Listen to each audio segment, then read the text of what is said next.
Greetings, friends. I'm AK, And I'm Laura, and we are the the Chainsaw Chainsaw Girls. Girls. On today's episode, ooh, I am so excited. Girl, I was obsessed with this movie as a child. Okay. I don't even Okay, think I told you that. you mentioned this movie to me, I think, when we first started the podcast. I think maybe one of our patrons suggested this or asked you about it in a Q&A. hmm I've never seen this movie before. We should tell them what it is. We are covering 1991's The People Under the Stairs. Okay, you warned me that this movie is heavy, and I still don't think I was prepared. Uh huh. It's so Yeah. dark. It is such a dark fucking movie. I love it though. I love it. It's so interesting, and we're obviously going to talk more about it as we get into the specific scenes.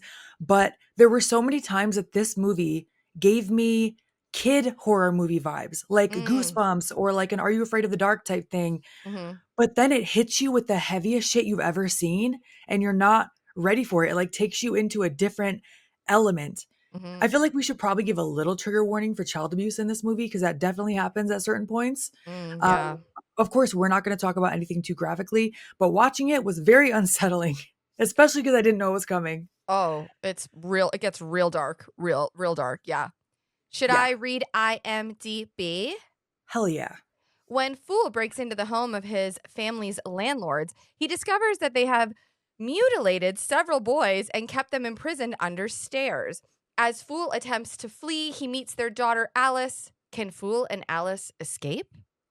Oh Oh, wow, that's a mouthful. IMDb. okay. This was written and directed by our guy, Wes motherfucking Craven, hence all of the Freddy around me. I am wearing a Little Shop of Horrors T-shirt, one of my favorites. I love it too. It's my favorite movie ever. She's lying. But also for Black History Month, because Audrey 2 was voiced by the legendary Levi Stubbs from Motown's classic Four Tops. Whoa, I didn't know that. That's awesome. Mhm. That's so cool. Brandon Quinton Adams plays Fool. And for those that don't know, he is in two of my favorite fucking movies in the whole wide world, The Mighty Ducks 1 and 2. He was also in The Sandlot, which I loved as a kid. Yes. He took a few years off acting. He actually he just came back recently, which I think is pretty awesome. Oh, yeah, that is awesome. Mhm. He did such a fantastic job in this movie. I will Great. tell you, full transparency, on my second watch, not even the first one, for some reason on my second watch, I started tearing up in one of the scenes because he sells it so believably that it was Mhm. really upsetting me. Yeah, I know, I agree, he's great. I mean, I think everyone in this movie is fantastic. Like, the man and the woman are so fucking terrifying and evil, and, Everett McGill, who plays the man, and Wendy Robbie, who plays the woman, are unbelievable, and actually, they played husband and wife on Twin Peaks, and that's actually where Wes Craven first saw them and was like, "Okay, these would be great." And because Okay. they've worked with David Lynch many times, at least Everett McGill has many times. Yeah, Mhm. and they play husband and wife in this movie, sort of, but we'll get to Kinda. that. Kinda. Just a little. Kinda. Kinda. Mhm. And there are so many other actors I wanna dive into, but I have Mhm. more notes toward the end, so we'll save it. Should we jump in? I think we should jump right in. Alright, so, I'm gonna tell you, strap in and strap on for this one. Oh boy. Alright, so the movie starts off with a girl, Ruby. This is Fool's sister, we're going to learn, and she's reading tarot cards for her younger brother on his 13th birthday. Did you have any opinion on the tarot cards or the tarot reading Yeah. as an expert? Mhm. Yeah. It's interesting because I didn't see the cards as being, like, horrible, Mm, but I get why they use those cards because they okay, look scary when they're like, the right. devil's not scary. The fool is actually a good card, which Yeah. she kinda does sort of say that, but yeah. Yeah. Mhm. So Ruby is played by Kelly Jo Minter, who was also in Nightmare on Elm Street 5, Dream Oh, Child. whoa. Nice tie into all your Freddy stuff. She played Yvonne. She was also in The Lost Boys. You can see her in a couple scenes in the store, Max's store. She was a clerk named Maria. Whoa, that's She's awesome. also in a movie called Popcorn. Did you ever see that movie? I fucking love popcorn. Okay, don't tell me anything about it because when I was, I like to go down random rabbit holes. And so Mhm. I'm looking at all the movies that she was in. I see this cover and it just took me back to the video store. It reminds me so much of the cover of Dead Alive. I must have seen this cover as a child, but I've never seen the movie. And now I want to watch that movie just solely based on the cover. It's a great movie. It's super, Hell yeah. super fun. And I have a lot of random facts about that movie because when I watched it, I became obsessed and did a huge deep dive on it. Oh, that's amazing. Then we're ready to cover it. Hell yeah. Hell yeah. So I was gonna say, if you're watching on YouTube, let us know if we should cover it. But I mean, I think we're kind of already making up our mind. So, Hmm. so yes, we mentioned the brother is Fool. His name is Poindexter or Dexter. That is his mother calls him Dexter, but his nickname is Fool, and that's what we're gonna call him throughout the rest of the movie. So Ruby pulls this Fool card and tells him, "You're not the stupid kind of fool. You're just the ignorant kind because you're just starting out," which I thought was kind of wholesome. It is, and the fool typically, I mean, depending on where it lands in your reading, the fool signifies like the beginning of a journey and taking a leap of faith and, being Okay, like, yeah, like you're basically on your path and you just don't know what's in front of you yet, but you're gonna go for it. I love that, and that is what happens in this movie. So that's perfect. So we find out here that Fool's mother is quite sick. She's looking a little bit like she's very sick. And he goes to check on her, and then his sister kind of like shuts him out and is just like kicks him out of the room, right? So he wanders into, another part of the house. He sits down, he looks pretty sad, pretty defeated, and we're introduced to Leroy, who is Ruby's friend. Leroy is I don't know We exactly what to say about him because I have a lot of feelings about Leroy. I have so many notes throughout this movie because of specifically Leroy and his dialogue and how he should not be allowed around children because he doesn't know how to act. Yeah, like so basically what he tells I was gonna call him Poindexter, but you're saying we're gonna call him Fool. So what he's telling Fool here is that they're getting evicted. The landlord has basically been waiting and just waiting them out because they are the last family in the building that's renting and they want to tear the buildings down and build something new there. So essentially, they're trying to find any which way to get them out of the building and they haven't paid their rent for like 3 days or something, like 3 days late. And there's something in the contract that is basically like, well, if you're late for a day, then you're out. So, long story long, they're getting evicted from this building, right? And The fact so that sorry, go ahead. the fact that Leroy drops this on this child, just straight up tells him, "Oh, you're being evicted." Like children should not have to worry about that, right? But and this is also not even his family member. He's just meeting Leroy for the first time. He's like, "Who even are you?" And he's dropping this bomb on Fool. Like what I was already like, "What the fuck?" Yeah, I mean, it's absolutely not appropriate for sure. There's definitely this feeling I get from Fool where he just has to grow up so quickly. And in this movie, Yes. and I feel like the people around him, especially like Leroy doesn't look at him as a child. Leroy looks at him as an accomplice, someone that he can use to help him get what he Manipulate. needs. Exactly, manipulate, make him feel bad, and he basically is like, "Are you gonna do something about this, or are you just gonna sit there?" And he basically offers Poindexter a job. Mhm. Not good.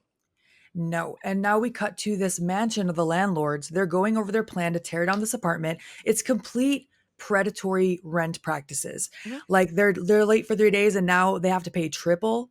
And they're doing this on purpose, right? Because they want to build condominiums and they're going over their plan here.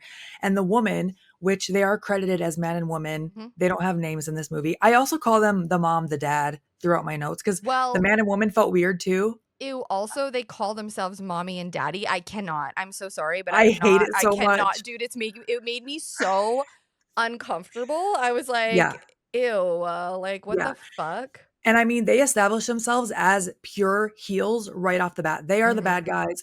mhm. The woman is talking about how she wants to build condos and get nice, clean people in there. Just really racist, fucked up shit. Yeah, And Alice, we meet, is their daughter, daughter. allegedly. Yes, played Yeah. by AJ Langer. Yeah, she also does a fantastic job. She's bringing her dad. We're just going to call it that. I'm going to stop doing quotations. We're just going to call it that for now. Bringing her dad something to drink. The mother is telling her, you know, good girls speak when spoken to. The dad is like going to town on this giant rack of ribs, which now I'm thinking were probably not animal. and Mhm. he's picking the buckshot out of it as he's eating. It's just gross. It's this whole scene gave me the ick, like, immediately. I was Yeah. like, "Ew, these people are really nasty." And not just, like, that he's eating that, like, they're just horrible people, like, just the They are worst. Yeah. complete horrible people. The Mhm. next scene, okay, Fool, it's such a small thing. He's just running to the apartment, but he's running through the neighborhood. The kids are jump roping, playing in the street. Fool's aesthetic, like how he's dressed, early 90s, and the music for my 90s Nickelodeon fans, tell me this does not feel like a live action scene straight from Hey Arnold. Like it just took me back the nostalgia, even though Hey Arnold didn't come out till 96. Mhm. This felt like Hey Arnold. And that also took me to a place of, oh, this is like a kid's horror movie. It just Mhm. felt like cute, you know? Yeah, and, like, we're looking at things through the lens of a kid, right? We're looking at things through the lens of Poindexter. So it kinda you kinda have to have, I think, that little bit of wonder to it, right? That Yeah. curiosity, that, like, oh, and he's so fearless too. He's just awesome. But, yeah, I definitely get that, like, I get why you sense that sort of, like, youth, like, kid Yeah. sort of vibe. Mhm. Yeah. And I think, is he getting to his sister's apartment here, not his own? I didn't really Okay, out. I think this is where they live. I'm pretty positive that Okay. he lives there, and I was, like, Okay. really I didn't know where he was at first. Like, when he was going through that, I was like, "Where is he?" And then when I realized he was going to his house, Yeah. it's just such a fucked up situation. Like, the This state of place, that building is pretty awful. it's literally every stereotype you could add into a housing project. Yes. The main floor is literally shoulder to shoulder with people doing drugs, saying things to Fool as he's walking up the stairs. Somehow Everyone one knows of them, him. Everybody everyone knows knows him. They're he's like, "Hey, getting fool, fool, fool," like they all know he's getting evicted. Like if someone says something to him about it, there's graffiti everywhere. Yeah. Fool is pushing through them. He gets to his floor and there's like a bunch of dogs fighting for meat in the hall. It's just like, okay, is there any Mhm. other cliche you want to add to this while we're at it? Right. And he gets into the apartment. That's where I wasn't sure if I'm like, is this his house or is this his sister's separate apartment? But you're probably right. They all live together. Mhm. And fucking Leroy is there again. I was not happy to see that. I No. also noticed that they really stack the stereotypes on this family too. So, Mhm. because Fool mentions to Leroy earlier in the scene in the beginning, doesn't the landlord know that Mama's sick and Ruby has babies? We don't ever really see the babies except for a very small glimpse when Fool opens that door to the apartment, Mhm. and I feel like they just added that for another stereotype. And then in the conversation between Ruby and Leroy mentions Ruby and Fool's other siblings. One is dead, one is a crackhead, one is in jail. He mentions Ruby turning tricks on the strip. I was like, holy shit, you know? Mhm. But they're really showing the deck is stacked against them. Yeah, for sure. Absolutely. And it really contrasts the man and woman, right? Like Yes. the man and women are loaded, they have a nice house, like Even et though cetera, et I feel cetera, et like their cetera. house looked like shit. Did you think their house looked like shit? It's like a haunted mansion, basically. I think they spent a lot of money on the security and less on decor. That's a good point. Yeah, and booby traps and Booby all that shit. traps. Yeah. Mhm. I mean, listen, the guy runs around in like a gimp costume with a shotgun My in his God. hand. I don't know. I don't think they have great decorating taste. You know what I mean? Very true. But Leroy is trying to convince Ruby to let Fool to work with him. And Ruby mentions Fool wants to be a doctor. And Leroy, of course, shits on this and then drops on Fool that his mom has cancer because Fool was kind of in the dark about what was going on with his mom. Like, Mhm. Leroy, get the fuck out. Who Mhm. invited you in here? I know it was Ruby, but Ruby, come on. Yeah. No, it's horrible. And the way that he gets really aggressive with Fool as well. Like he basically says like your mom has cancer and you guys just don't have the money to cut it out, but if you had the money like you'd save her. And he gets Yeah. super aggressive with Fool and like it's just like he's trying to harden him and bully him and manipulate him into helping him rob essentially these landlords because we find out here that the landlords have gold coins inside their crusty ass manor. Yeah. I do love that Fool gets up and starts kicking Leroy at one point when he grabs Ruby. Yeah. I'm like, that's exactly what I wanted you to do. But then, yeah, Leroy does grip up Fool too. He The sucks. worst, Leroy the sucks. fucking worst. So Fool sits with his mom and she tells him that it's just so sad. She tells him that he is the man of the house now and he has to take care of the younger kids. And it's just it's just heart-wrenching because he has to grow up so fast, you know? And, Yeah. like, that's a lot of responsibility to put on how old do you think he is? 10, 11? He's I'm really 13. It's his 13th birthday. oh, I'm so bad with, like, kids' ages, like, I can never tell. Oh, he's 13. Okay, that's a lot to put on a 13-year-old, but he handles himself with such maturity, Mhm. and you I can mean, I tell was babysitting. Oh, sorry, yeah. go ahead. No, I was just gonna say, like, he has such a strong character, like, you know, Yes. I just yeah. Yeah. Considering the circumstances, like, that's a lot of heavy shit for a kid to go Way through, too much. way too much, and he still stands up and does the right thing, and yeah, I just okay, I could sing his Yeah. praises, but I think about when I was babysitting around, like, probably 11, 12, mhm. but it was not like this. It was not like this. Oh, I never babysat and ever. Well, you know why. Not really a fan of children, you know what I mean? But now we go back to the landlord's house, and the mother is going into Alice's room. She's, like, sitting in almost like a high chair. Like, there's a table that looks like it's probably locking her in, Mhm. and the mom is picking up a plate that looks like it still has food on it, and she says, "You didn't lick this, did you?" So it's like they aren't letting her eat. Yeah, They're, like, sitting in front of her. they're controlling her food intake.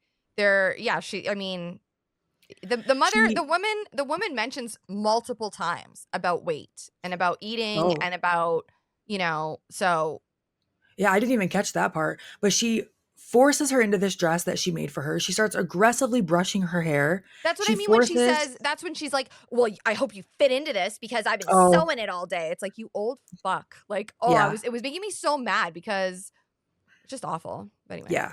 Mhm. She's forcing Alice to tell her that she loves her mother. It's just fucked up. And then Very as mommy dearest, man. Yeah, and as she's leaving the room with Alice's plate, she notices that the fork is missing. And Alice says it must have fallen. So she goes and she's like, it has to be here somewhere. And she's on the side of the bed out of view. And we see a pale hand come through the vent with like long, dirty fingernails, handing the fork to Alice. And Alice takes it and kind of pats the hand. So she's not afraid of whatever is happening here. And she finds it. She gives it back to the woman. And the woman mentions, the punishment for losing silverware, which is such a specific crime, but they're so fucked up. I'm not surprised. Mhm.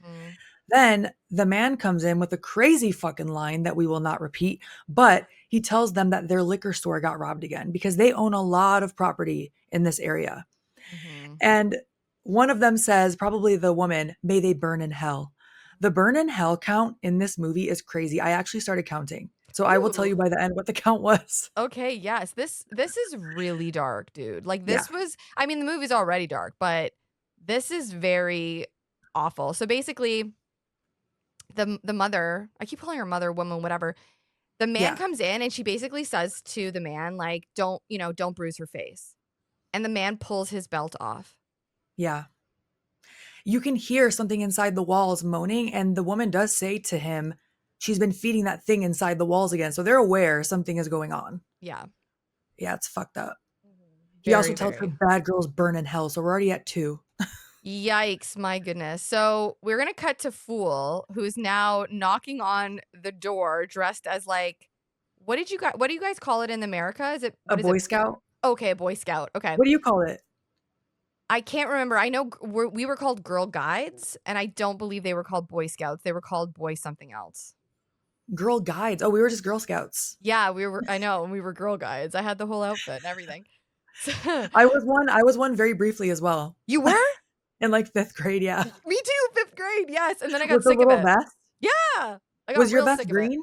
No, no, blue. Everything was blue. Huh, interesting. Yeah, I got really sick of that shit real fast though. So Fool is at their door. He's dressed as a little Boy Scout. He's got a paper bag in his hand. And you can see something kind of goes off above him. Like, I don't know if it's a camera or it's like a signal. Something signals to them that somebody's at the door. I'm assuming that's what it is.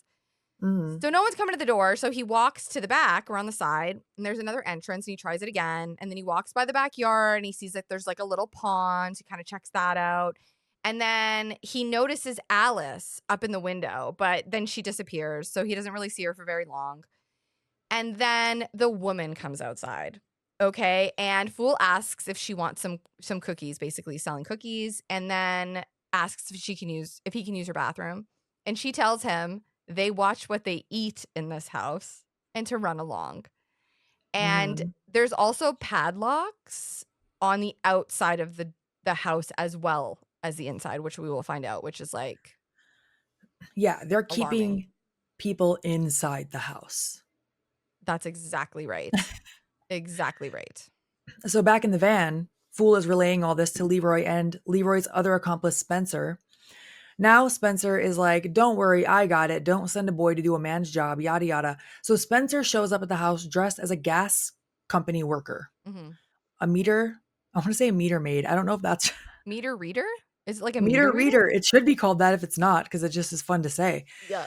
So he's a meter reader and he tells the woman that there's an emergency and they need to check the meter. And she's like, well, you just passed it in the driveway. And he goes, oh, no, not that one. There's one inside the house. And Mhm. she's like, no, there's not. But she notices as he's talking, he's wearing this giant silver skull ring, which definitely feels out of place for a Mhm. professional. Mhm. Look, she's evil and horrible, but she's not stupid. And she lets him in, but you can tell that it's with an intention. Mhm. And Spencer is played by Jeremy Roberts. Just want to drop that in there. Hell yeah. So Fool is telling Leroy, I can't believe he got past her. She has x-ray eyeballs. And Leroy thinks that Spencer might be trying to scam them and keep all the gold for himself. Mhm. Then they see the couple leaving the house in their old ass car that I could not find the make and model for. I tried Mhm. in a quick search. I couldn't find it, but it's definitely a classic car, all black, very gothic, Yeah. fits the haunted mansion vibe. Mhm. In the van, I had to write down the dialogue for this because I was like, Leroy, what the fuck? Fool says maybe Spencer's just in there making sure it's safe. And then Leroy says, and maybe the president's going to make me secretary of pussy. What? Where does that you how does your brain go from A to Z? What the hell? Leroy, Yeah. this boy is 13 years old and also what the fuck? Mhm. But Yeah. anyway, Leroy thinks that Spencer is hiding the best for himself. So they pull up.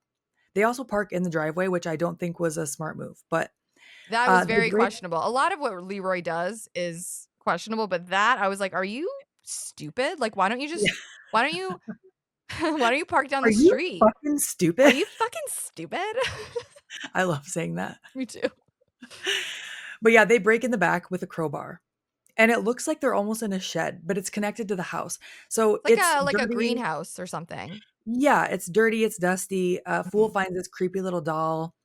As Leroy is trying to break into the next door, Fool is like, I don't know, this is the first day of my 13th birthday. Maybe it's bad luck.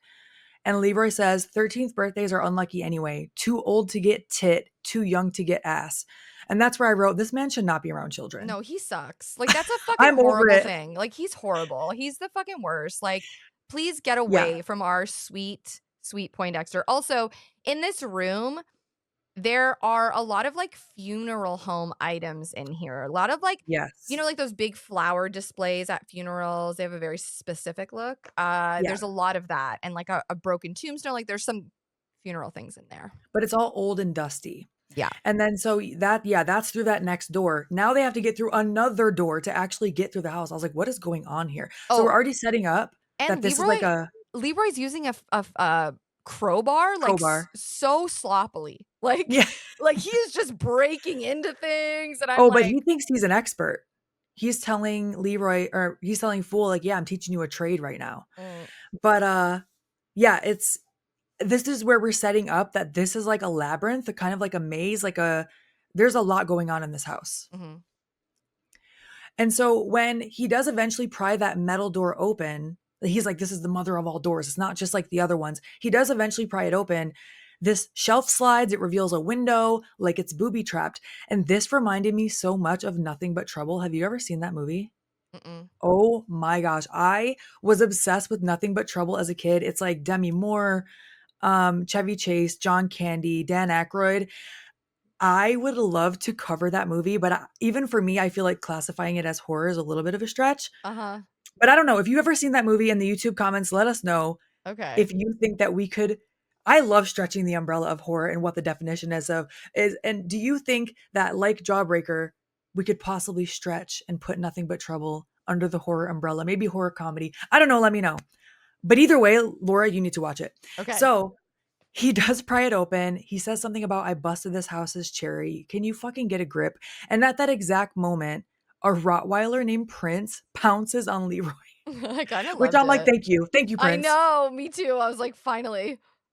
But it is pretty fucking crazy. This dog is ginormous, okay? This Yeah. whole scene was bugging me out because of just how careless Leroy was being. Because here's the thing. If that house is that much on lockdown, yes, there's gold inside. But if the house is that much on lockdown, these people aren't fucking stupid. So you Yeah. can't go at it thinking that, that they're not prepared. They're obviously Right. prepared, you know? Yeah. And Fool, at one point, he's trying to help, right? So he yells to the Rottweiler, "Hey, Fuzzball, your mother sleeps with cats." And then the dog charges him. He jumps up on the door frame and like lifts his legs, and the dog runs past, which I don't think a dog would do, but it's okay. I'll accept it. Mhm. And then they get into the house and wedge something into the door to block it. So now they're safe from the dog. They're inside the house. They're in like this kitchen thing. Which, like, they're safe from the dog, but they are definitely not safe inside the house. They would have been much Right. safer, probably outside with the dog, honestly. Yeah, for real.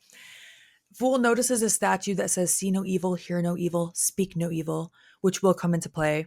We see a bunch of dead flies in a pile. It smells bad in there. Every cabinet has a lock on it. They hear something in the oven range hood, Mhm. and it's like rattling a little bit. And Leroy says, "Good to know rich people got rats too." Hate to break it to you, Leroy, but those are not rats. It's No, but not a rat in there. I did like that he said that because you Yeah, would think something like that. You wouldn't automatically assume, oh, there's people living in the walls. right. And also, like, when I saw all those flies, I immediately went, oh my God, AK's gonna hate this. I fucking hate flies so much. Mhm. Fool wants to get out of there, but Leroy has his eyes on the prize. So he hears someone upstairs and he thinks that it's Spencer.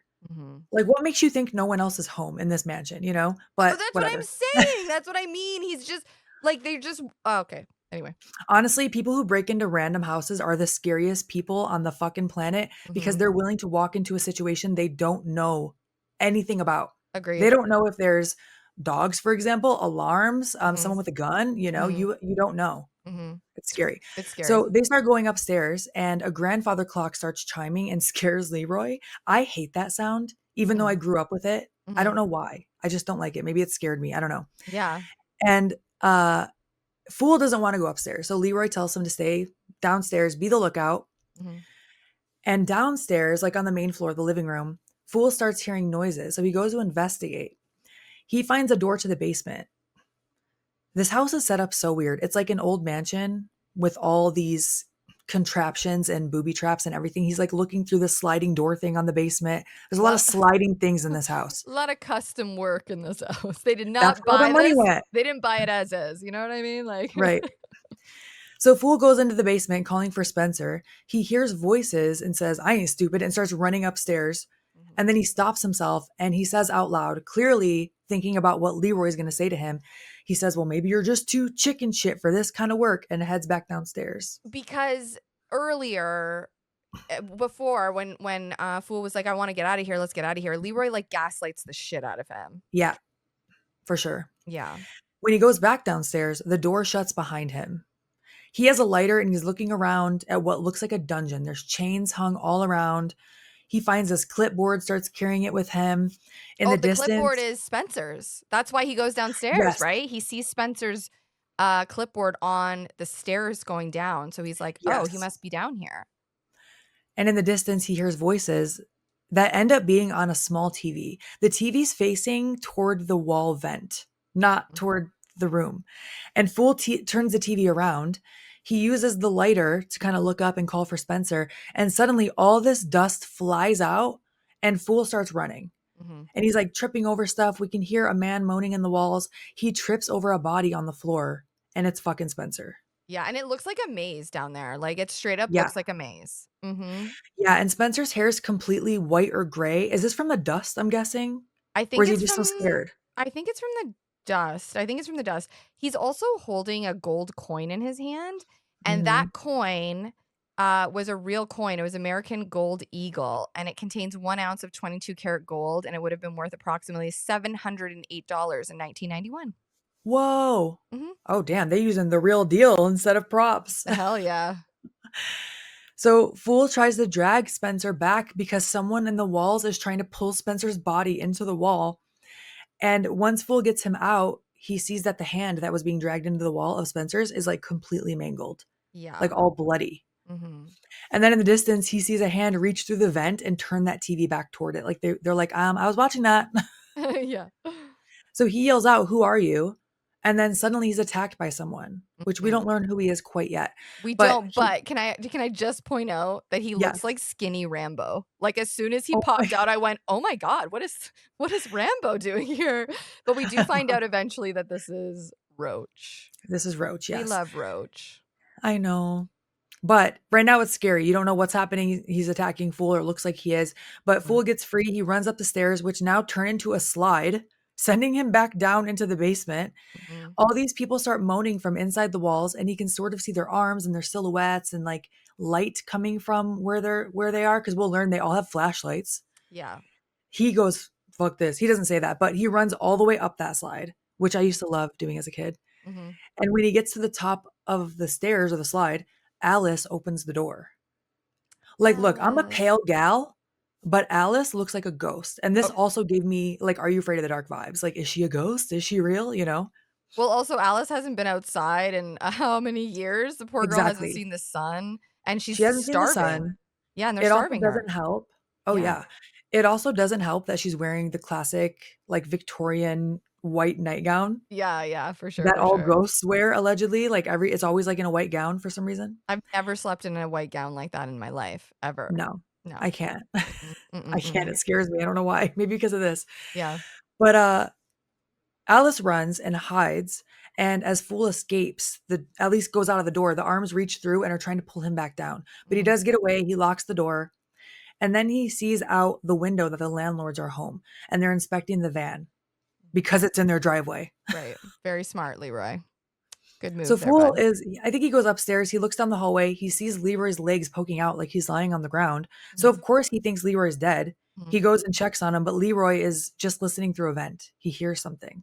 Right. He thinks someone is in there and he wants Fool to go in and check it out. Fool is like, hell no. And then he tells Leroy that Spencer is dead. Mhm. And he says, if you thought he was white before, you should see him now.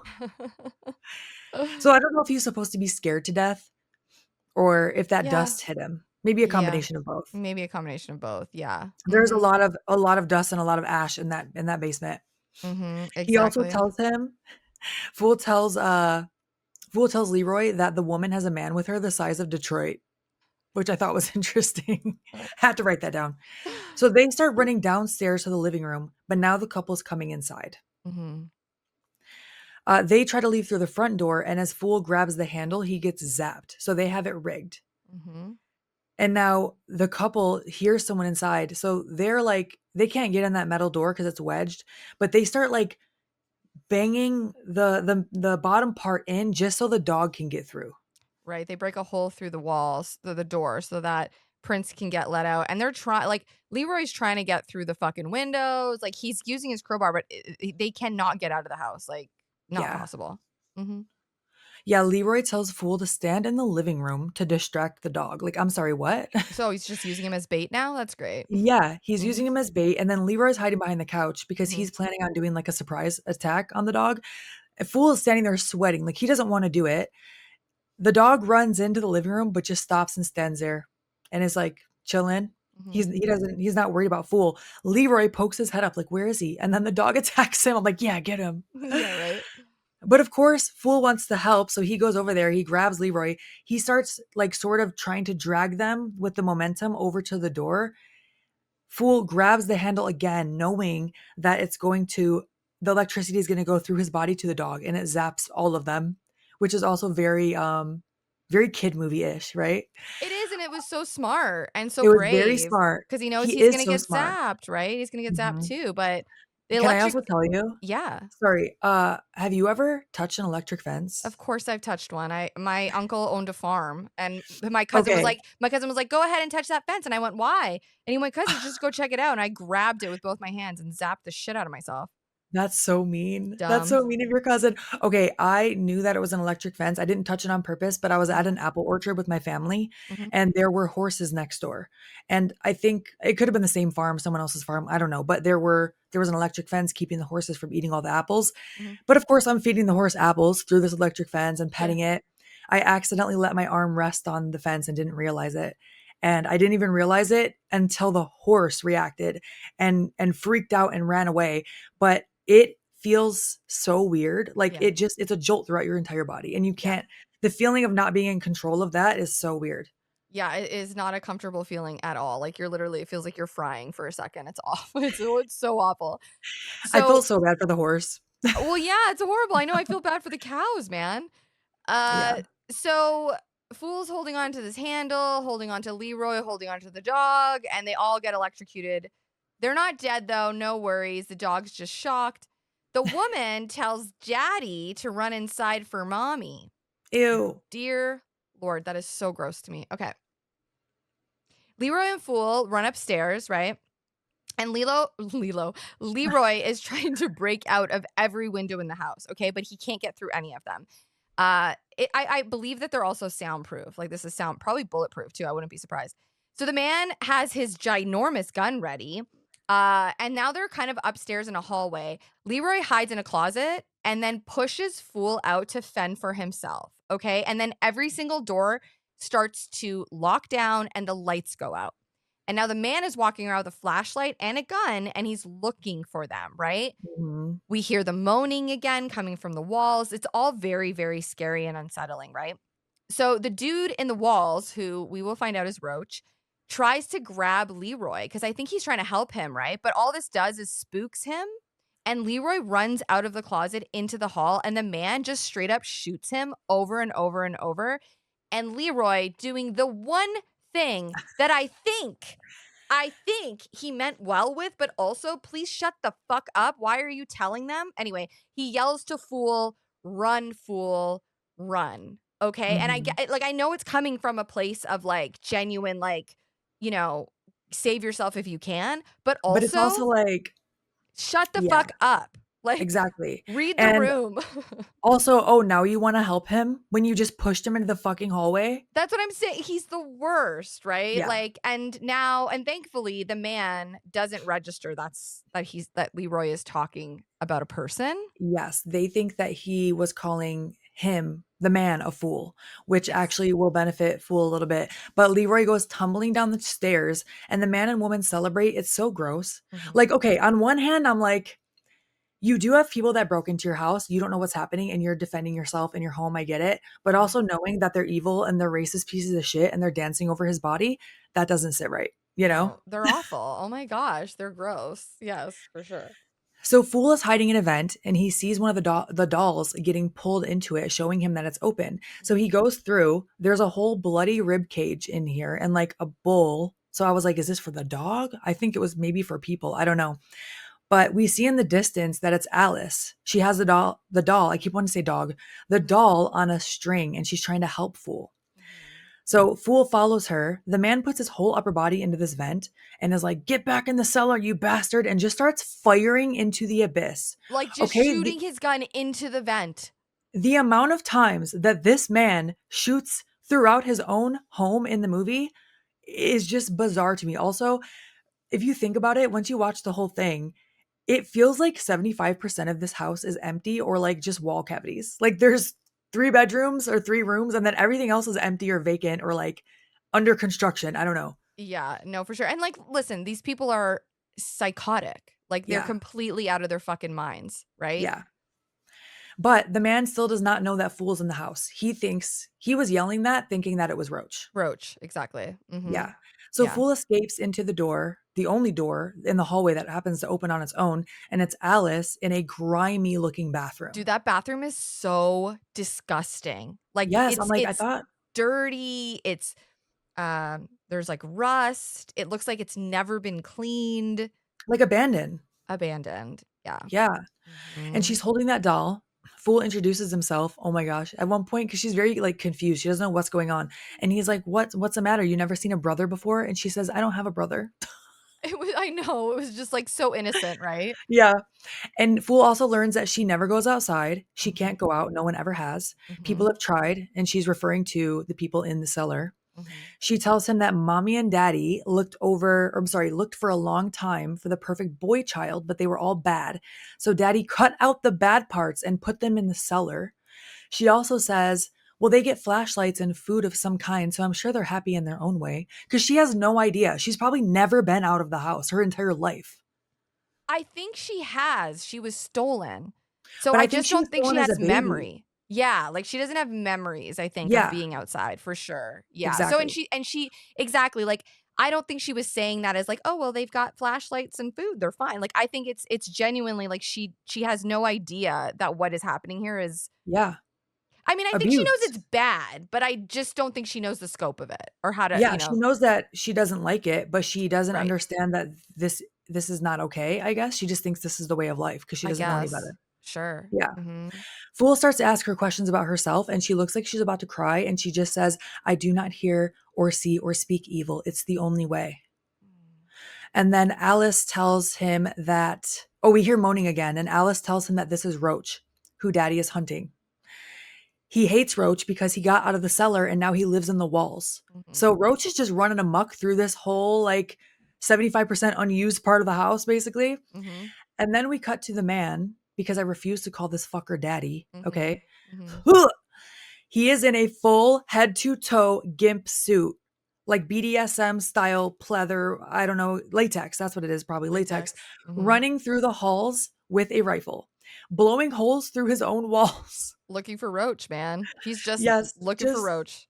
you know that there's a meme of Danny DeVito, I think from It's Always Sunny, where he's like, and then I started blasting Oh, I know with what you're like talking two. about. Yeah. That is the man here. That is this man here. No, for sure. Yeah. And he's running throughout the house with this shotgun, just shooting it off in this gimp costume. That's what it's called, Yeah. right? Is it called a gimp costume? I think it's a gimp suit. A gimp suit. Okay. I think so.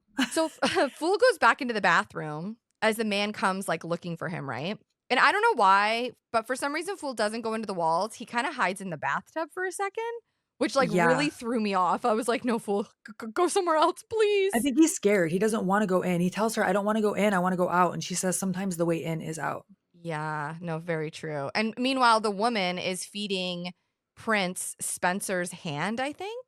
Yeah, it And is. she hears a vehicle outside and it's the police. And in my notes I wrote, "I'm sure they'll be very useful." Well, you can guess on that. She Mhm. gets on an intercom that goes through the whole house and she Mhm. warns the man. It also the man is definitely a play on words here. Like Fool is fighting the man in this entire movie, Yeah. right? Mhm. So meanwhile, Leroy is still dead on the ground by the front door, by the way, just in a pool of his own blood. Mhm. Fool falls wherever he is in the bathtub, and Prince hears this. So now Fool's banging on a window. He's trying to get the cops' attention. They can't hear him. The couple goes outside and says all the right things so that the cops leave. Mhm. But the woman sees that the scout uniform that she saw earlier was in the van, and she realizes now that that boy is inside the house Okay, with their little angel. can I also say she says to the cops like she's like cuz she's obviously kayfabing, right? And lying to Yeah, them whatever. And she's like, "Oh, because they want to go inside." And she's like, "Oh no, you don't have to go inside." And then she says she said, "It's as if they are the prisoners because they have to stay inside their house because, there's been robberies, the liquor yeah. store's been, you know, robbed, whatever." It's just such a textbook privileged, like, piece of shit, like, yeah, Gaslighting, gaslighting, manipulative. Yep, yes, all of it. all of it. Mhm. Meanwhile, Prince is trying to attack Fool through a doggy door. He burps out Spencer's ring in the process, so there's confirmation right there that was Spencer's hand. Fool ends up punching the dog in the face, which, Mhm. I mean, he has to do what he has to do. The Mhm. noise the dog makes is so funny. It sounds like a video game to me for some reason. Mhm. But Fool locks the door. The man shows up, starts shooting through the fucking door, of course. Mhm. Like, what if that was your little angel in there? You're just shooting into the door, you know? I mean, I don't really like, this guy's so off his rocker, he probably doesn't give a shit. Ew, Yeah. oh, I'm sorry, I just thought of something else that he did. Okay, keep going. Ugh, sorry. So he pokes his head, the man pokes his head through the door to see Mhm. what's going on in there, and Fool smashes him over the head with something. And as the man is getting up, Roach opens some cabinets and pulls Fool in. Mhm. And then the man just starts shooting through the cabinets, of course. Yeah, He because yells, doesn't Poindexter hit him over the head with the toilet? Did you say that? he hits him over the head. I didn't catch what it was, but I thought maybe it was the back of the toilet. I Is think it's the it? back of the toilet. Okay. Yes. Yeah. I just like Yeah. I love these moments where you really see how brave Fool is. Yeah. Mhm.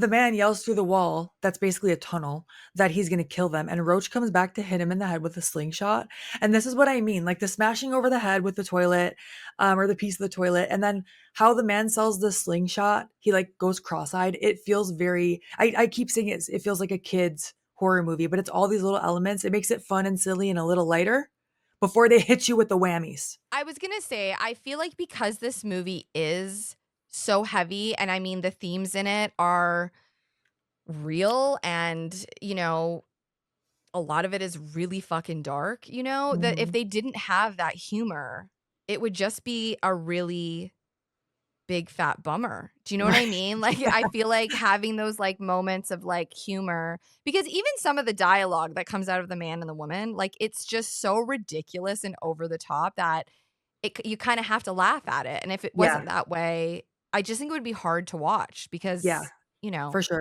Mhm, So now the man is sending Prince into the tunnel to catch them.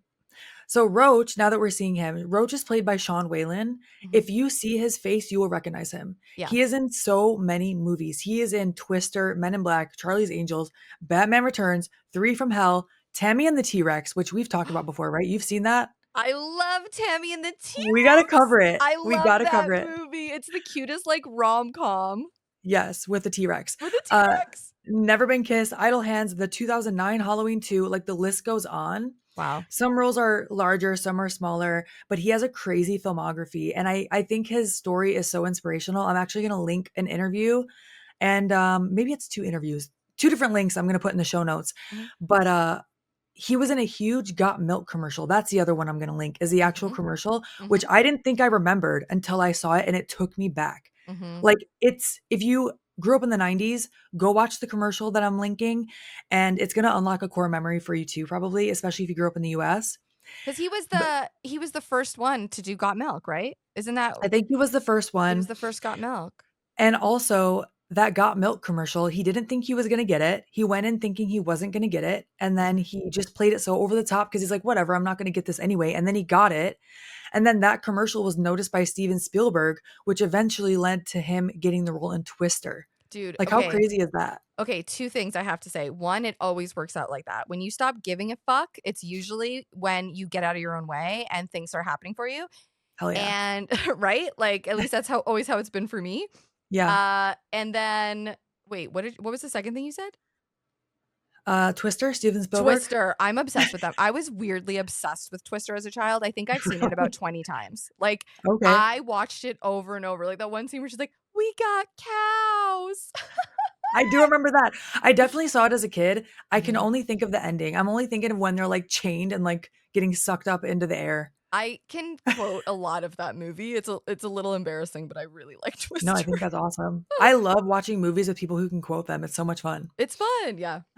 Mhm. So anyway, I just Yes. wanted to that was a little rabbit hole I went down. I love that, and I love him, and I love Roach, and I think he's great. Yes, He really is. He sticks out he in my is. head. He was one of the reasons why me and my sister and my cousin used to watch this all the time, and we loved Roach and Fool. We were big fans. Yeah. Mhm.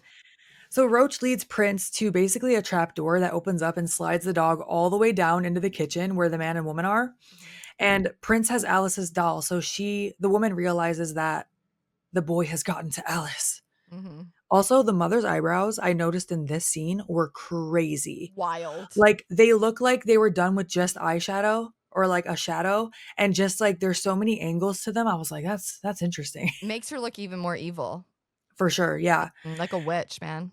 Yeah. Oh yeah, she does look like a witch. And she is a fucking witch. Not a Yeah. literal one, just she's a bitch, basically, She's is a what I'm trying to say. bitch. Yeah, Yeah. she's a bitch. She Not doesn't on get to be called a witch because I was witches just gonna are way say cooler than that. okay, I just have to say really quickly, I loved this scene as a child, and I think watching it as an adult, Fool his interaction with Roach and Alice, like, their whole little group together, there's something about it that feels so, like, innocent and Yes. that this idea of, like, there isn't any animosity between anyone, like, everybody like, the 3 of them are just, like, immediately like, "Let's be friends," and we Yeah. find out that Roach's tongue was cut out, and that's why he can't speak, but Poindexter introduces himself, and Roach repeats his name back and says, "Fool?" Like, the It- way he says it, because he doesn't have a tongue, so he's like, "Foo?" It's so cute. dude, it's so cute. It's hilarious. It's so cute. And like, I don't know what it is about this specific scene, but it just got me in the feels, like seeing the Yeah, three of them together, just trying to help each other yeah, out and yeah, I just loved it. yeah, immediately like, "Okay, we have to help each other." Yeah, that's what I'm saying. Like there was no like it was just like immediately like, okay, we are all gonna help each other here. We're all like in Mhm. this together. Yeah. Hmm. Fool notices that one of Alice's dolls looks like Leroy, and she says she makes all these dolls to hold the souls of burglars when they die. Okay, this is the plot of Dolls, which, Yes. by the way, was one of the first movies we ever covered. So go listen to that episode if you haven't. It's one of our favorite movies. Yes, it was so good. I loved covering it. And suddenly, man and woman burst into the room. They grab Alice and Fool. The woman is screaming and like shaking Alice on the bed. She's calling her a Judas. They Hmm. also, yeah, I guess there is a religious element to it There here. for They don't, sure. because they keep saying burn in hell over and over. So there's that. And there's a weird like I want to say like Christian Catholic room in the house that is like filled with candles and crosses and crucifix. Like, so I would assume they're like textbook like Christians that are actually like evil, evil, evil motherfuckers. Like, you know what I'm talking Yeah. about. You've run into them. Do you know what Yeah, I'm for saying? sure. Like Yeah, they do. that's the way I take it, but Yeah, I was just thinking they don't really mention like God or Jesus or anything, but it's the burn in hell, the crosses all over, the Judas. Like there's definitely that element without them being too blatant about it, about the actual religion, I guess. and I think also just the things that they do are very in line with okay, I don't know. Hypocrisy? Hmm? Yeah, and just like yes, like just like this idea that they're supposed to be these two like God-loving people and they're like whatever and meanwhile they're absolute evil psychotic monsters. And I'm just saying sometimes that turns out to be the way that it is. Right, and it's like you keep saying burn in hell, but where do you think you're going? You're murdering people Exactly. and being and like torturing people. Evil. Not all Christians, of course, but just these No, two in particular. I'm not blanket Sure. statementing anyone that with their religious beliefs. That's not what I'm saying. I'm saying that these people specifically are Yes. textbook like we love Jesus, we're awesome. Actually, we're evil monsters that think Behind we're closed better than doors. everyone. Yes. Yeah. Yes. Mhm. So the man throws Fool down into the basement again. Then he throws Leroy's dead body down there too. The Mhm. woman throws Alice into all of Leroy's blood with a sponge and bucket, which are her chores. She's calling Alice ungrateful, lazy. You're just sewing dolls all day. She has an attitude. Like she's going crazy on her. And Mhm. at one point she says, "You kids will be the death of me." And I was like, I hope so. Yeah, rest in peace, bitch. Okay. The next few minutes, I would say, are the most graphic and upsetting in this whole movie. So downstairs, the man has Leroy hung upside down and is cutting out his organs.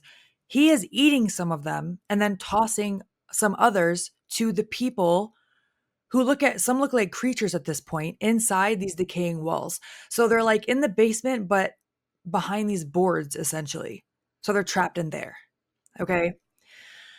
Fool is chained up and just watching this. And the man tells Fool he keeps them real hungry. Okay, now we see the woman. The woman is dragging Alice into the bathroom and she forces her into a scalding hot bath. This was very upsetting. She's yelling at her for getting that alpha man's blood all over her new dress, which she threw her into, by the way. The way AJ Lander, who plays Alice, was selling this, she does such an excellent job because it was very uncomfortable. So AJ Langer and Wendy Roby. Wendy Roby talked about Wendy Roby. I saw an interview with her where she was talking about what they actually did for this scene and how they accomplished it. So it was very, very intense, very high energy, you're expelling a lot of energy here, right?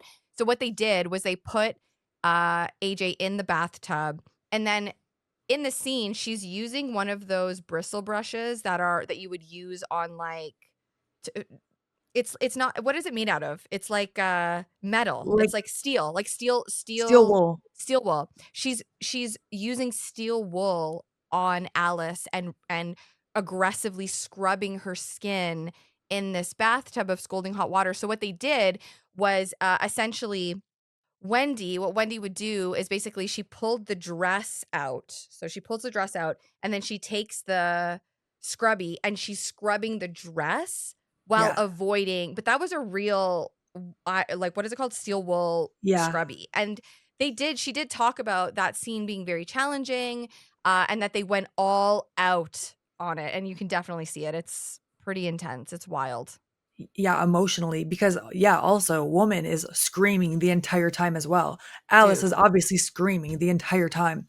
Dude, and And like that then, takes a lot out of you, acting or not. Like you have to oh my put gosh. yourself, you got to put yourself in a place to be able to like, you know, Yes. get there, and that's a lot of energy, a lot. Even in wrestling, like Oh the yeah. what I think is like my acting is like the lowest form of acting, I feel like. But if I'm selling in a match, by the end of Yeah. that match, I'm exhausted just from yelling. Oh, dude, I used to lose my voice every single one, man. Yeah. Yeah. Mhm. So from this scene, we cut right to the man tossing the rest of Leroy's body into some opening that looks like it maybe leads to a sewer or like a sewage pit type thing. Yeah, I thought And the there are same other thing. bodies just floating there, like Spencer as well. Spencer. Mhm. Yeah. Yeah.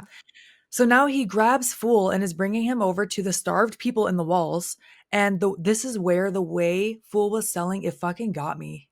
He's Yeah. crying and pleading, and he just does such a good job. I was like, this is hitting me right now. This is hitting me in the feels. Yeah. Mhm. And then we see the woman back upstairs throwing Alice into her room in a robe, and you can see her skin is all red. It's Alice is like completely awful. red. Oh, it's so awful. Yeah. And then Fool's in the wall now because the guy tosses him in, and or not the wall, like behind this wall where the people Yeah. are, and we get to see what the people under the stairs look like now. So Yes. none of them have seen sunlight, so you can imagine that they're looking very pale, but they also have a grayness to their skin, which was on purpose. I believe the makeup artists were talking about that, like what Wes specifically wanted, and making them look, they kind of have like some deformities. There's definitely heavy prosthetics on them. They're all kind of Like like hunched over. malnutrition, right? Malnutrition, yeah, they haven't seen sunlight. They're having a rough go at it, and they are hungry. So they're not quite attacking Fool here yet, but they're definitely like surrounding him. They're kind of grabbing at him. It's definitely like probably not good for Fool, Yeah. right? But thankfully, our friend Roach will come in here and help Fool. Thank God. Yes, because oh, this scene also, this part, I was like, it tripped me out because suddenly it looks like a bloody torso or like a Mhm. bloody body starts rising up and you hear like, and I was like, what is happening? I'm assuming that was like Leroy's body, but I don't know. It could have been another one. Spencer, maybe, or just Well, I guess another they're one of the still in the bodies. sewer. I don't know. It was It just was just another a body, body. It's a body. Yeah. but like a fresh one because it's still Hmm. bloody and all fucked up. But Hmm. it's just Roach holding up this body to scare the other people under the stairs away from Yes. Fool. So smart, right? And then It and then he was so rescues funny. him. He rescues him, right? Yeah. He Uh, unlocks the door. he unlocks the door. They get out, right? And they crawl into a furnace. So what we find out here though is that Roach has been shot and needs Yeah. medical attention. This was so shocking and sad to me. I totally Me forgot about too. this. I totally forgot about this. So Roach is clearly not well. He's dying, but he hands Fool a gold coin, right? So he gives him, and then Fool thanks him for it. And Roach in blood writes on the wall, Alice. So obviously he wants Fool to save Alice as well, and then he dies. It's He so sad. dies. It's I was so like sad, dude. I was not expecting that. Dude, I was like, no. I was so heartbroken. I was like, Yeah. no. It was awful. Just awful.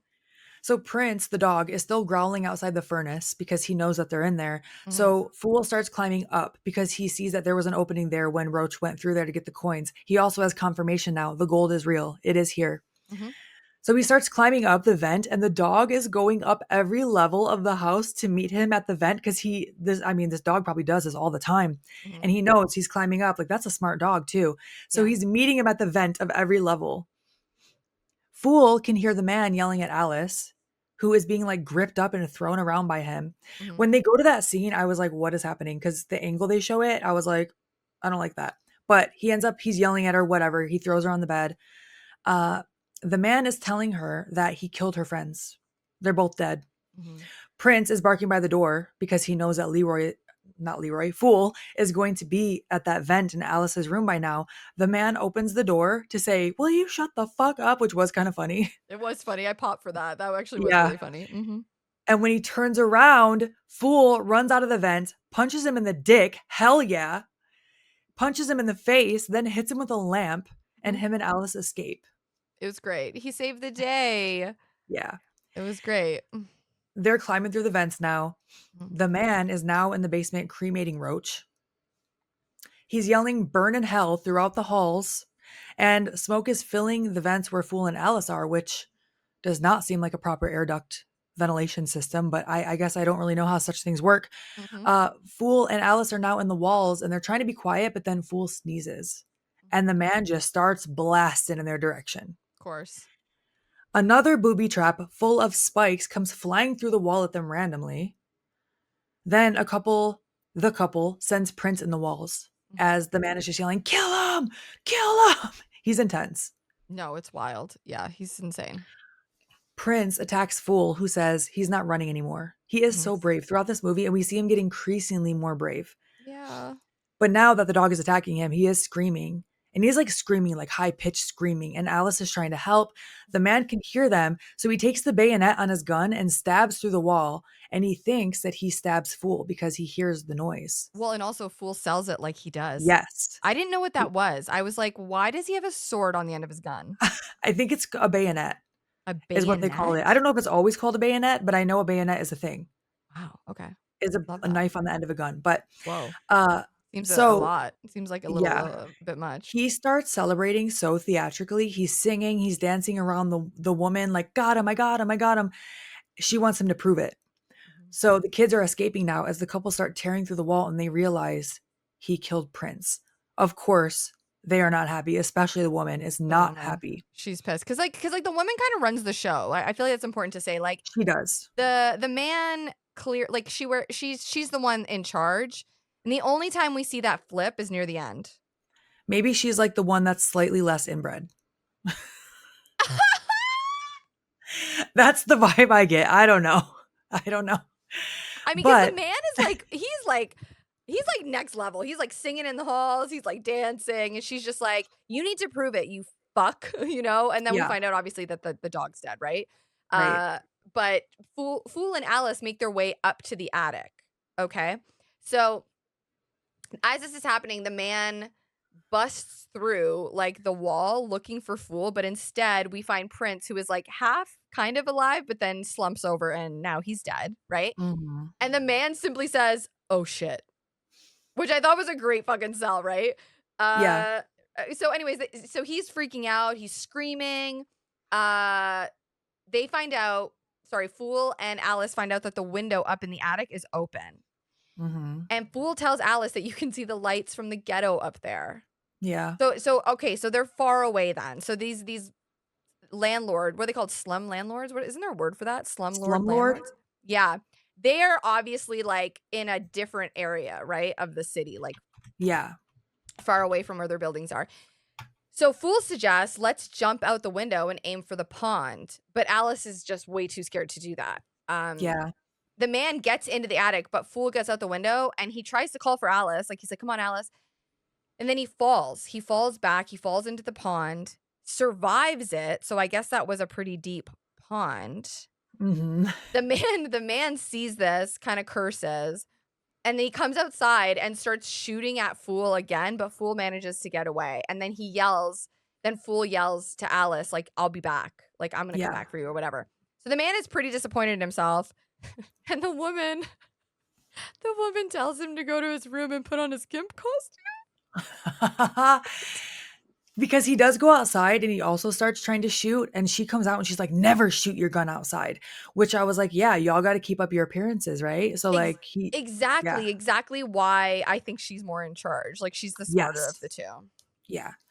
Now we fade to Fool showing his grandpa and Ruby the gold coins. Mm-hmm. I felt like this was the end of the movie here.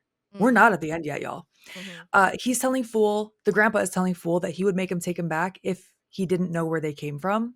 But knowing where they came from, he's like, fuck them. Yep. So he also tells Fool that now he has enough money to pay for his mom's operation and to pay rent until the year 2000, baby.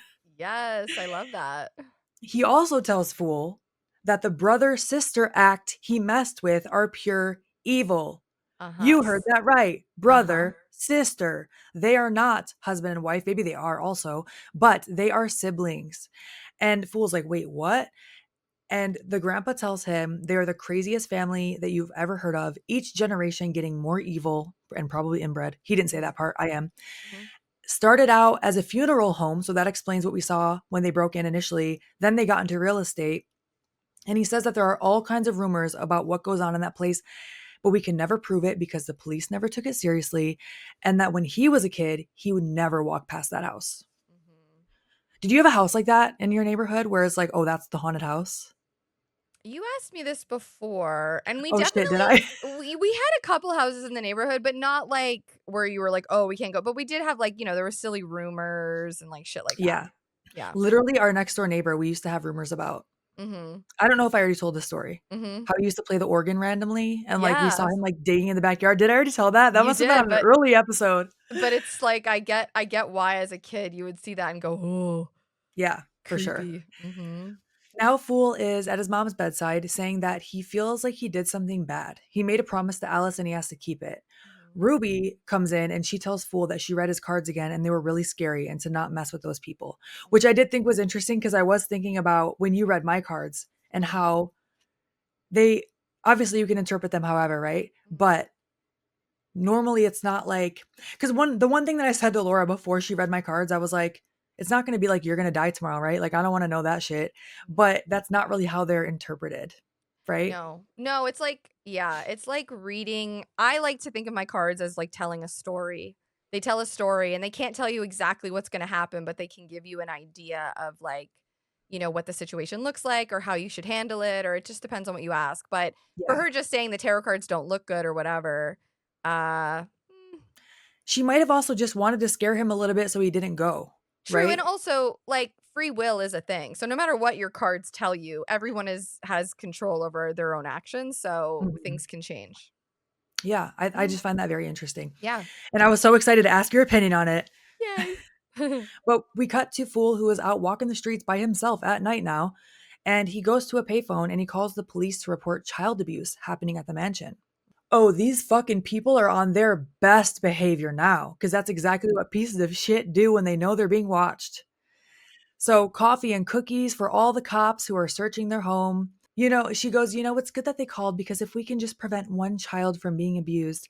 And the man that responds to her, I just want you to listen to this part. The littlest shit pops me. Okay, tell me. There's a dubbed over, you're absolutely right. And I just fucking started laughing. I didn't Listen to that notice. part. I didn't notice it was dubbed. It's so funny to me. I don't know why. It's just so funny. No, that's so funny. There's another part at the end I cannot wait to talk about that I was dying laughing. It was so funny. Okay. The man is hiding all his BDSM stuff in the walls also. Uh-huh. He has now changed into a cardigan Dude, and he is looks like smoking a pipe. he looks like a fucking weirdo. He's wearing like a sweater vest, a baseball cap. He has a pipe in his mouth. At one point, he takes the hat off when the sergeant looks away and dabs his giant gaping bloody wound on his head and then puts his hat back on before he can tell. That's the little bits that I like about this movie too. It's like Yeah. there's like that's funny. Like that, Yeah. it's such a dark and I think that again, what I think is so good about it is like bringing humor to things that are dark like that, like, one, it helps you to digest it better, you know what I Yeah. mean? And, Oh, like yeah. and I think it brings, like it opens your eyes to things without it feeling, um, threatening, I guess, if that makes Oh, sense, yeah. like, keeping that humor in it, even though Oh, it's a that's very serious completely thing, right? that is completely my vibe. I have a very dark sense of humor to the point where Yeah, I'm like, "Okay, publicly, I should probably be careful because only because I don't wanna make someone else sad." But same. I have the darkest humor, like, I make not all the time, but, like, me and my siblings make dead dad jokes a lot. Like, Marty and I and crew we're part of the Dead Dad Club, just Me so you know. too. I am Yeah, you're part of too. it. You're part of Yeah. it. Okay. Which not everyone will want to joke about that, right? Yeah, But I but don't know. I It's don't the only know. way I can get through shit, I guess. Listen, I once I think it was in acting class, we were doing improv, and I have a very dark sense of humor, so I very casually said something about my parents arguing. Like, it was a bit, but I was like, "Yeah, if you find your parents are arguing, all you have to do is get down on the ground and start barking like a dog and crawling around, and they'll stop." And literally, that's what I did when I was, like, 5, and so, like, that was the joke. Nobody laughed. Like, not what like, everybody was looking at me like I had just dropped a fucking bomb, and I was like, "Oh, okay." And you're thinking, like, that's not even that bad. Yeah, I was like, "That has not even come close to, like, some of the shit in my life," but, okay. Yeah. Yeah. Mhm.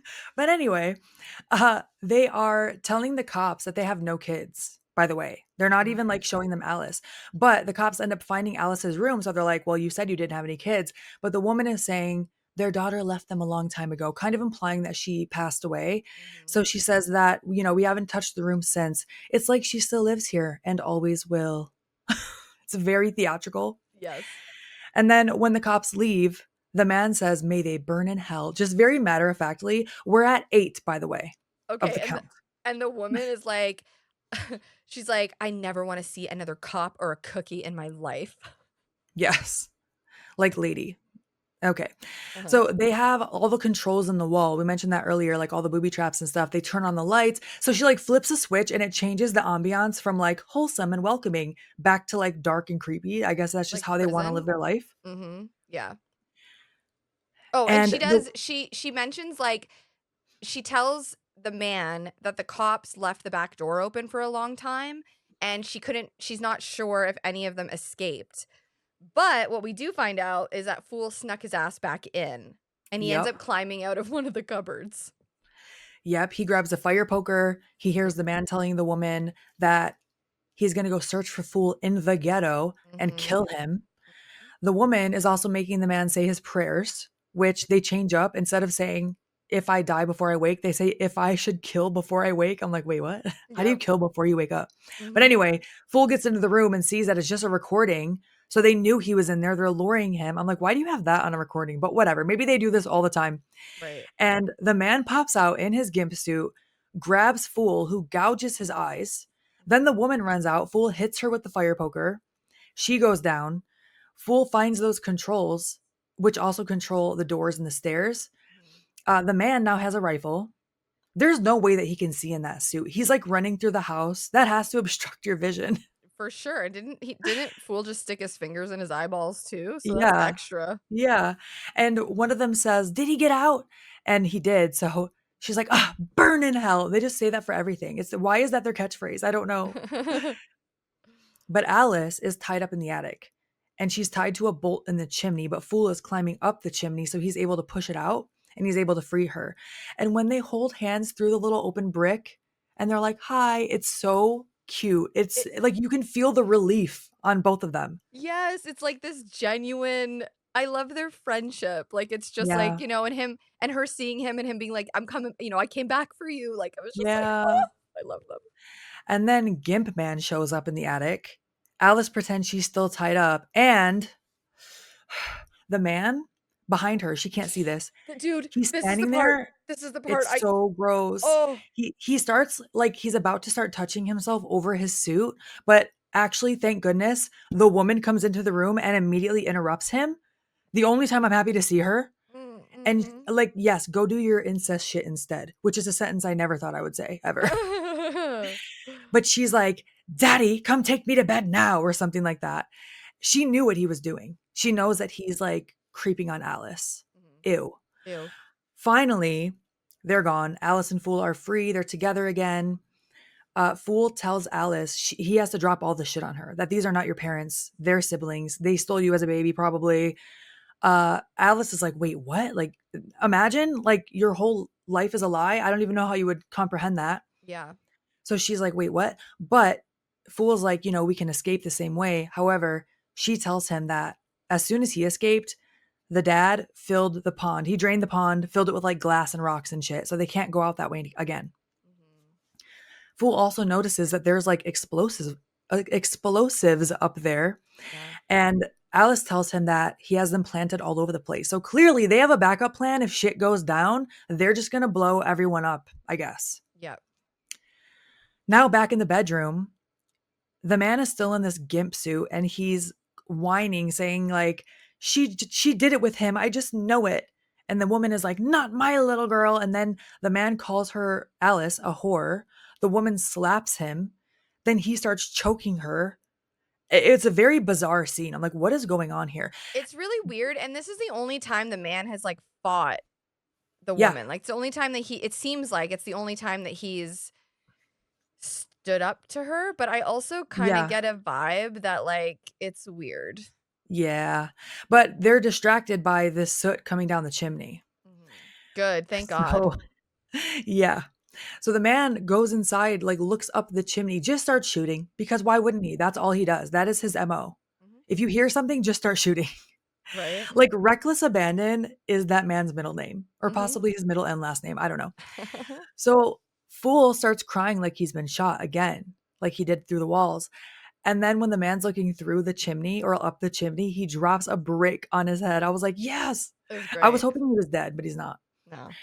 Now the woman is looking up the chimney. Like, why would you go up there? But Fool and Alice jump down and land on her. Yep. She has the gun and she ends up dropping it because of course this chimney isn't like the bottom of the floor. The chimney goes down even further into the basement, Mhm. into this weird ass maze of a house. Mhm.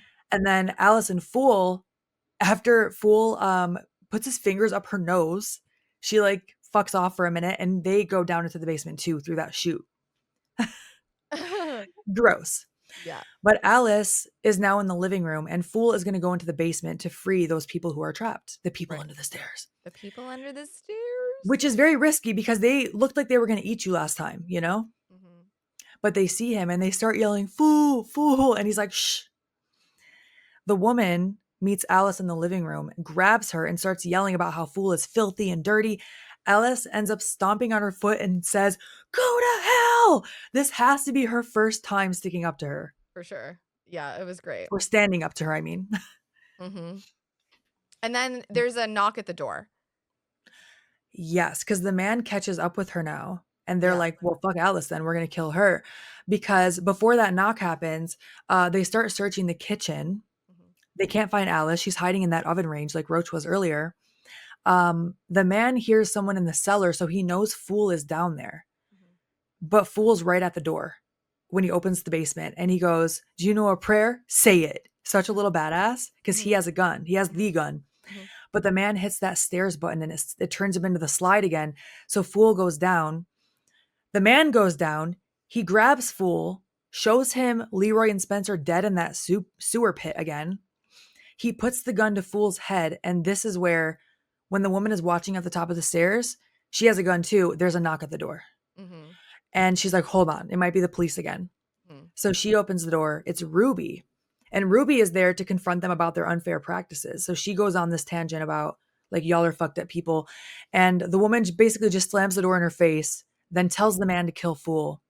The man says, kiss your ass goodbye, boy.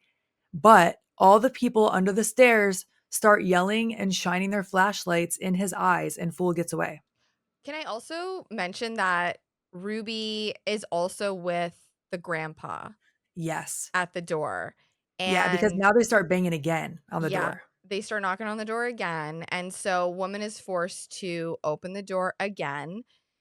And they are like, they came with receipts and they're basically saying like X, Y, and Z.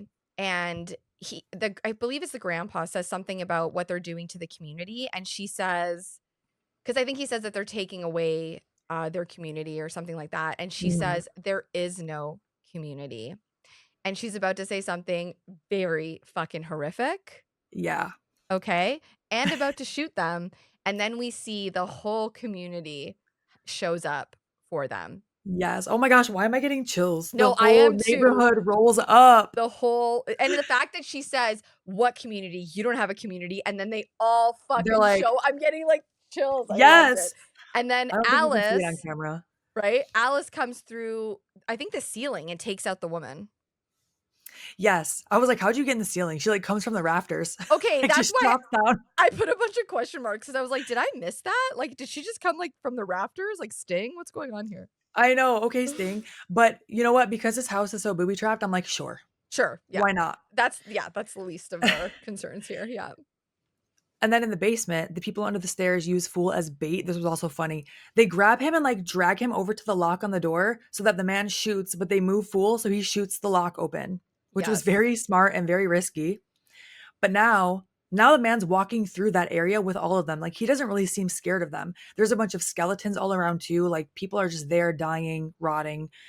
The grandpa is now at the top of the stairs with Ruby and Alice, and the man tries to run up. They slam the door in his face. He falls back down. Fool tells the head stair person, which I believe is credited as the Stairmaster, which Yes, is perfect. Stairmaster. We love Stairmaster. We got to I talk about know. Stairmaster at the end because boy, I I have some can't wait. questions. I can't wait. So, they Fool tells Stairmaster that he knows a way out if they can get past the man, which is such a double entendre. Mhm. The door to the outside cellar was left open, so that's how they can get out. He says you can get out to the sun, the birds, the women. I was like, okay, Fool. I know. I could have done without that last part, but you know what? I like you, so we're gonna keep going. But it's like funny and it's It is. cute. It And it's is. like for a little kid to say that is so like, what? Like, I was like, oh, he learned that from Leroy. That's what I thought for sure. immediately. I was like, Hmm. Hmm. but now Stairmaster wants to give Fool something, and he shows him to he shows him to a room full of a Scrooge McDuck level of cash and gold. Literally my notes say, holy Yes. shit, it's Scrooge McDuck's fucking what does he call that place? Oh, I don't even know. I used to love watching DuckTales, but I can't remember off I the top of didn't my watch head. it that much, but I always think of when I think of that scene, I think of the spoof that Family Guy did on it, where Peter Mhm. goes to dive into a giant pile of coins like that, and he just breaks his neck because, yeah, you can't do that. Yeah, that's what would happen. But Fool gets into this room and he says, "No wonder there's no money in the ghetto." And then upstairs, Ruby and Alice notice that woman is gone. Mhm. So Ruby goes outside to ask if anyone saw where she went, but the door closes and locks behind her, so now she can't get in. Mhm. Alice tries the switches, they're not working. And over the speaker, the woman says, "You don't think I'd let you get away that easy, do ya?" Oof. Meanwhile, she's just in the next room, which I thought was funny too. Yeah. But she does have a gigantic knife and she's trying to stab Alice now. Whoa, we gotta wait 1 second here. The fucking lighting in this shot when she is Oh, standing yeah. in the kitchen and turns around, she looks so unhinged. She's got Yes. this giant knife. Her eyebrows look crazy. She looks all beat up and weird and shit. Her hair's all fucked up. She looks completely out of her mind. I just thought the shot was beautiful. I Like, agree. it's And very she psycho. It very got yes, that psycho vibe. that's what I was just about to say. And I think her Mhm. hair also adds to that. For The way sure. her hairstyle is. Oh, yeah, She it's like, Bateman dressed up as yes. right? Did I just Yeah. call him Bateman? Oh my god, his name is Norman Bates. But it's like him dressed I up. knew exactly. I know, right? Bateman is from American Psycho, American and Psycho, yes, yeah. yes, yes. But it looked like him dressed as his mother. Yes, and she Mhm. plays it so well. She is a really good psycho. Amazing. So she has this giant knife. She's now trying to stab Alice. They end up on the stairs. She's screaming the whole time. Like, Alice and woman are screaming the entire time. Then the people under the stairs burst through, which I thought was so poetic that they're actually bursting through the stairs. Mhm. They end up biting woman's arm, freeing Alice. Now, the woman is like kind of like flailing around against the walls in different rooms. They're busting out of every wall, Dude, grabbing she's got her. nowhere to go, man. They're just coming at Yes. her through the And walls. then she runs right into Alice, who has the knife out, and stabs her right into the abdomen. And she tries to tell Alice, "You hurt your mother." And Alice says, "You're not my mother. You never were." And then the woman takes the knife out of her stomach and says, "Then burn in hell," and tries to stab Alice with it. And all the people from under the stairs ambush her. Yep. Poetic. It was So amazing. And just like she predicted, the children were the death of her, that's right. as That's they right. should be. I loved that the Stairmaster helped Alice up. He was the first one Yeah. through and he helped her up. Yeah. Now we go down to the basement where the man is, and the man hears Fool in that room with all the coins. Oh, they tossed the woman down the stairs to the basement. That's what it was. My notes autocorrected and I didn't know what the hell they were saying. It says they toast her down to the basement. Toast her. They I think I toast her. wrote throw her or toss her. That's what it was. Yeah. Anyway, he hears Fool in the other room, so he goes in there. Mhm. Fool has set up this really intricate distraction. So he sticks, I don't know why I just said it like that, sticks. He sticks some coins in a candle. So as it burns, the coins are falling out and making a noise, Mhm. which was really smart. Very smart. I don't know that the candle will burn that fast, but that's not the point. So he goes over there. He thinks he's going to shoot Fool. Fool is not there. Then Fool is behind him with two wires. And he tells the man if he shoots or tries to shoot him, that Fool is going to blow them all up. So if he touches these wires together, it's the explosives. Mhm.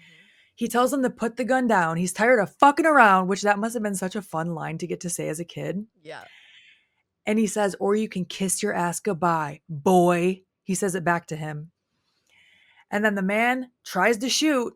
Fool connects the wires and the whole house explodes. Dude.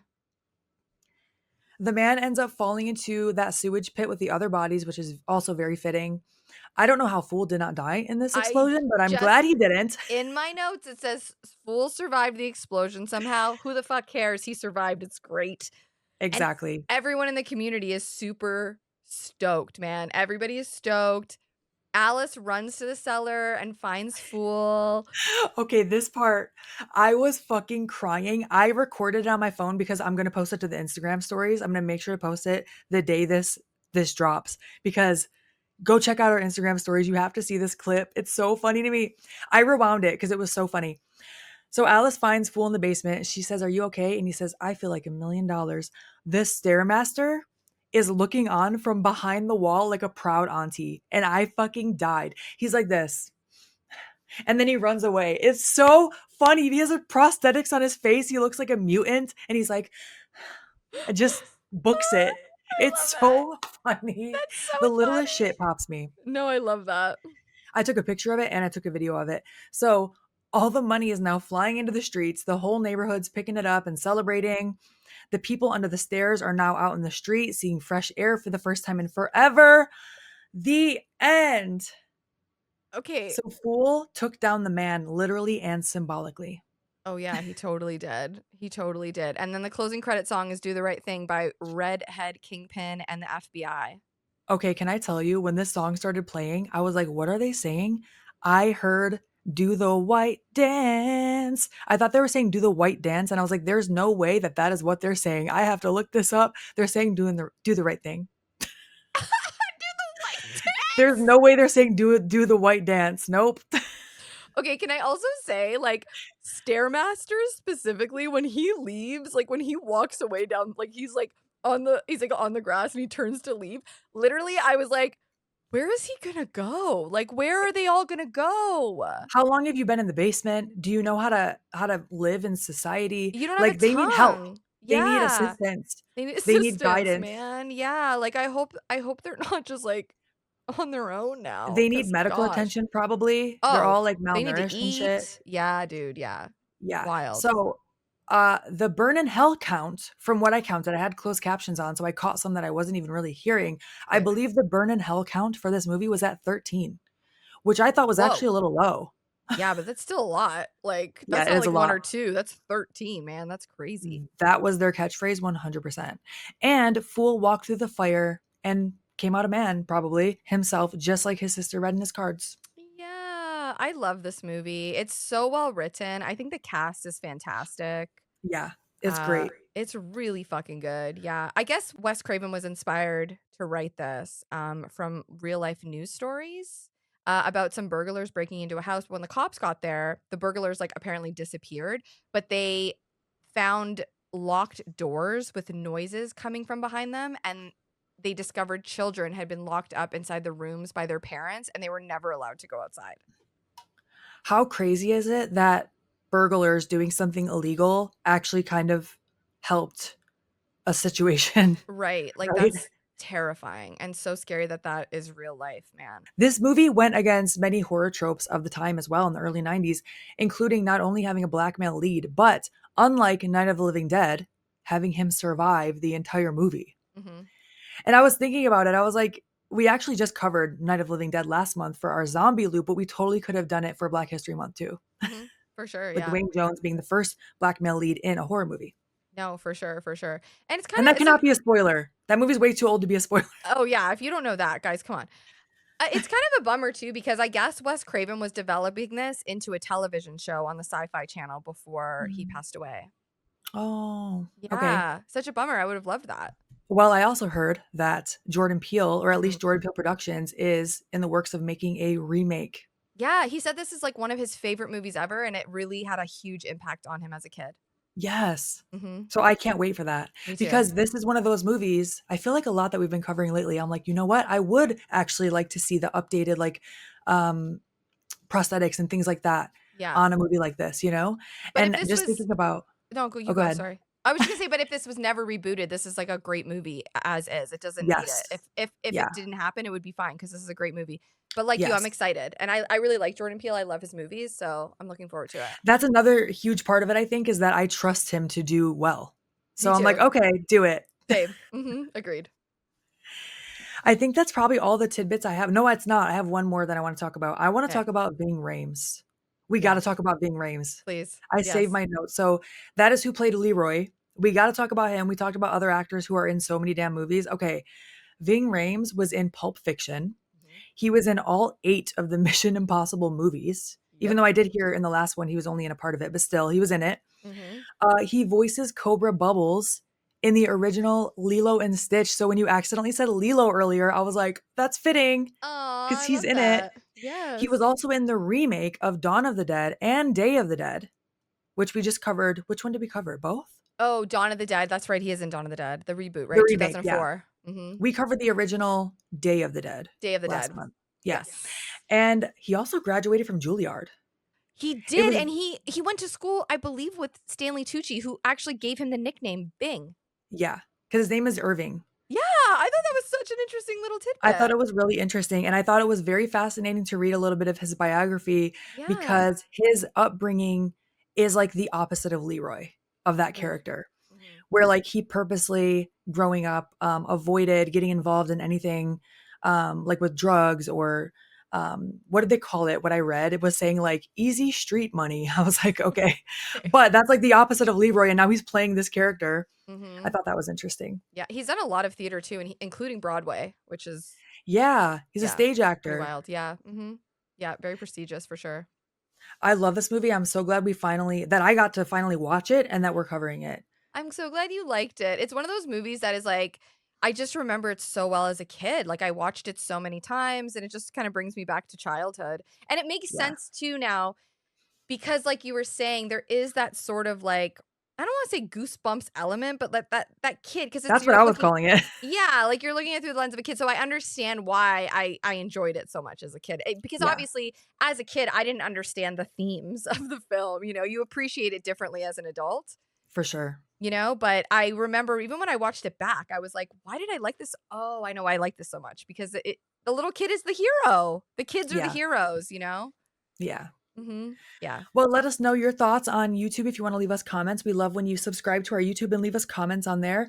We also have social media, Instagram and TikTok at Chainsaw Girls Pod. We also have a Gmail, chainsawgirlspod at gmail.com. And we also have a Patreon where every single episode we shout out our top tier patrons: Jason M, Jeremy M, John M. There's another John M, Whoa. Devin C, David G, Jonathan W, Rob V, David T, Heather D, Franchise Driller, Millie C, Adrian G, Chris S, Alexis T, Adam VL, and James C. Thank you so much. We love you, and we'll see you next time. Okay, Okay, bye. bye.